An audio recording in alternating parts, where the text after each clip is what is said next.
Hey everybody, welcome to the SkyLounge here to review some Seattle Seahawks action as we win 30-24 against the Carolina Panthers in Carolina. And of course, coming into this game, a lot of injuries for the Seattle Seahawks, a lot of inactives. Jadeveon Clowney, Ziggy Ansah, Shaquille Griffin, Michael Kendricks, Nico Thorpe, Luke Wilson, of course, Rashad Penny with that unfortunate injury last week. And just a bit of a spoiler alert, Bobby Wagner gave me a fucking heart attack. And us all as 12s. Just hoping that he's okay. Hoping that it's nothing serious, his injury. That was late in the fourth quarter. Obviously, guys like Quandre Diggs getting a bit of a rough up there in that game today. Just really unfortunate. Just giving fucking 12s a fucking heart attack, right? And so, with all that said, the reality of this game was the Seattle Seahawks dominated this shit. There really was no competition. And it started from the first quarter.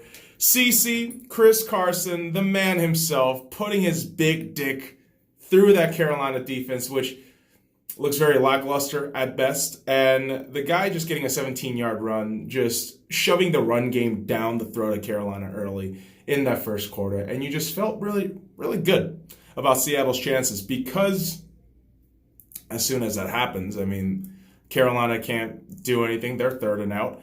And immediately after, DK Metcalf, first quarter, gets the touchdown from Russell Wilson, a 19-yard pass. And it really did feel like Carolina was folding early. And unfortunately for the Seattle Seahawks on the defensive side, they had a very, very difficult time trying to stop the run game. Especially when you got a guy like CMC, Christian McCaffrey, just an absolute animal. Obviously, in my eyes, this dude is an MVP caliber player. And Seattle just had an immensely difficult time trying to stop this guy. And sure enough, while Carolina is eating up yards in the second quarter to start off, CMC gets the touchdown. And you feel your soul getting ripped to shreds a little bit, because Carolina and Seattle has history, playoffs, regular season, all that good jazz. And you're just hoping that the Seattle Seahawks don't fuck this up. And boy, oh boy, when Russell Wilson is on, he's on. He throws a beautiful fucking 58-yard pass to Josh Gordon, which essentially sets up the next touchdown by Tyler Lockett. Come on, man.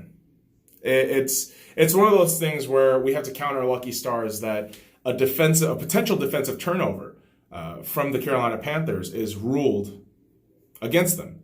And so we get another opportunity to play, get the touchdown, and it feels good. It feels fucking good.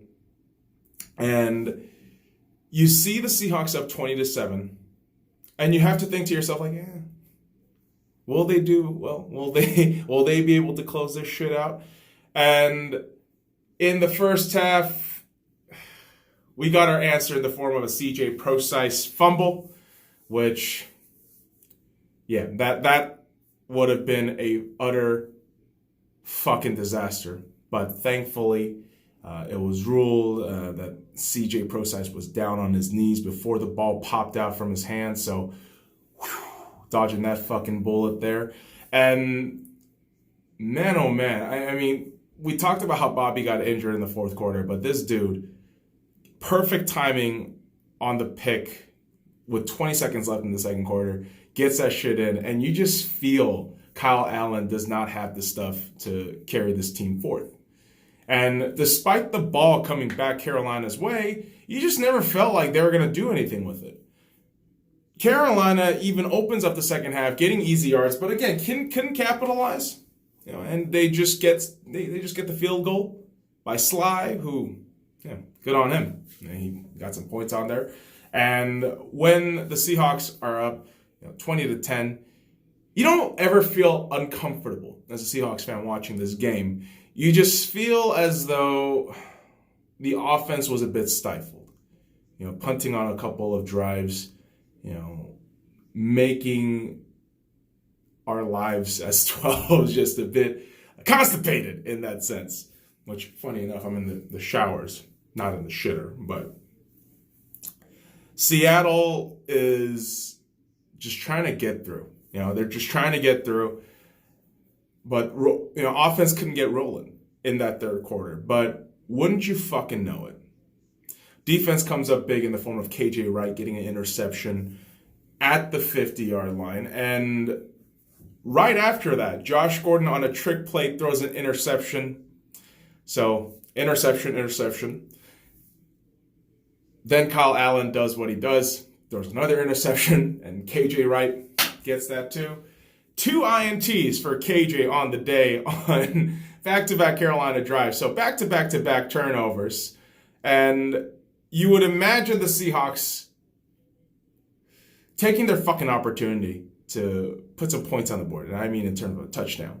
But they couldn't really do much. And on a 4th and 1, where if you'd gone for this shit, and the likelihood of you actually getting that 1 yard is very high with a Chris Carson who is hot,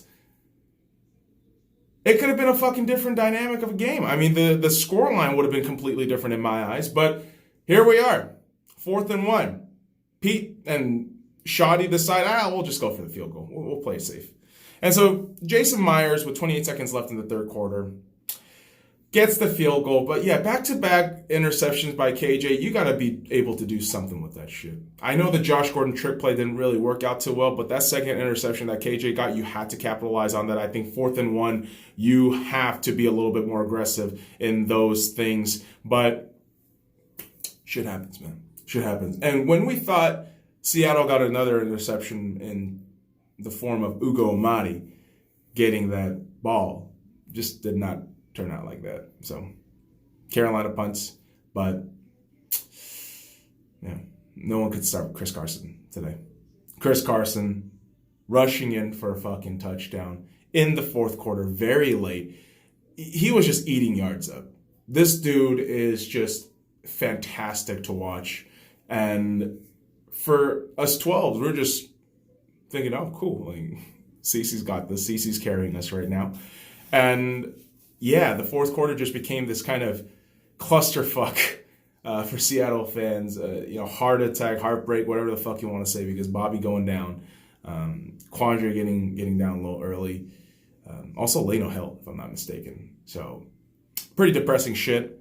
And unfortunately for Seattle, even when they're up 30-10, because of all the skeleton defensive players you're putting out there, more or less, you're not putting your prime guys in, Carolina gets 2 easy touchdowns in the fourth quarter. But it didn't really matter. Despite the fact that Seattle Seahawks O-line late in the game were getting frustrated, playing a little bit undisciplined, a little bit out of sync, Seattle's still able to win the goddamn game. Russell Wilson magic, Chris Carson magic, it just works. I mean, Tyler Lockett with those magnet hands. I mean, when this guy is 100%, you don't fuck with Tyler Lockett. And so Tyler Lockett does what he does, catching balls, putting it in your face, and Seattle wins on the road. And this season, the Seattle Seahawks have now the best road record in franchise history at 7-1. And yeah, we could talk about that one loss against the Rams, but honestly, they played like shit. We deserve that loss. But my, oh my, a 7-1 road record. I have been thoroughly impressed by this Seahawks team in terms of how they handle adversity. And of course, we're just hoping. And if you're a religious cat out there, you're praying. And I'm just possibly going to sacrifice a little fucking, plastic piece of, I don't know, a Lego and pray to the universe like, fuck. Please be okay, Bobby. Please be okay. But who wasn't really okay was Kyle Allen of the Carolina Panthers. 277 yards passing, but 25 passes on 41 attempts, 1 touchdown, 3 interceptions, 1 fumble, which wasn't lost, but a QBR of 58.7. Obviously, your main guy in this squad is Christian McCaffrey. If the Panthers somehow got to the wild card spot, which is goddamn impossible at this point. If they somehow did, though, CMC would have won MVP in my eyes. I know Lamar Jackson is all there. I know what he's been doing, but my God, if you think about what CMC could have done, it would have been amazing. And the last running back that won was AP, who cracked the top 5 list today. Congratulations to AP. Quick shout out to AP, Adrian Peterson. But CMC is incredible. This dude is 87 yards today, 19 carries, 2 touchdowns, 4.6 yards per carry. Come on, man. You can't really fucking fault him for those relative low numbers. This dude has been absolutely incredible. First player in Carolina Panthers history to rush for over 2,000 yards. So it's not Kyle Allen, it's Christian McCaffrey. Get a goddamn O-line, Carolina. Jesus fucking Christ. And put some goddamn pieces on the defense. Team looked absolutely terrible. The way the Seattle Seahawks just tore them up, it was pretty insane. But listen, the credit goes to Russell Wilson and Chris Carson in this game. Russell Wilson, 20 passes on 26 attempts, 286 yards, 2 touchdowns, 137.7 QBR rating, goddamn near perfect. And alongside him, you have the beast man himself, Beast Mode 2.0, Beast Mode Jr., Chris Carson. 133 yards, 24 carries, 2 touchdowns, 5.5 yards per carry. Of course, his compatriots in CJ Prosise and Travis Homer have been I think Travis Homer got a little bit of a knock in that fourth quarter too, so hopefully he's okay. But yeah, our running back depth is a huge problem, especially when we're looking at the potential run in the playoffs where you're going to be facing harder teams, and their run defense is probably going to be a lot better. So for Seattle, we have to figure this out. We have to button down and make sure everything is good to go. So hopefully Seattle can carry this momentum forward and close out the last 2 games at home. Next week, we will be facing the Arizona Cardinals in CenturyLink Field, and then the final week of the regular season. Boys and girls, we are already 2 weeks from the final game of the regular season. We will be facing the San Francisco 49ers in our own goddamn home. We have to destroy them. We have to beat them the fuck down. And hopefully all our guys are healthy and good to go for that game. And I know we can't discount or ever underestimate the Arizona Cardinals, but the Cardinals are just kind of the Cardinals. Like they'll be there, they'll be a nuisance, but long-term overall, they're not really a threat. They can fuck up our whole playoff thing, but let's take care of business. Let's do what we got to do. Go Hawks. So follow me at the Sky Lounge and all the links in the description below. Like, comment, subscribe for more daily contents. And hear from me at my fucking hotel room in Dallas. Kind of getting hot, though. Signing off. Fuck off.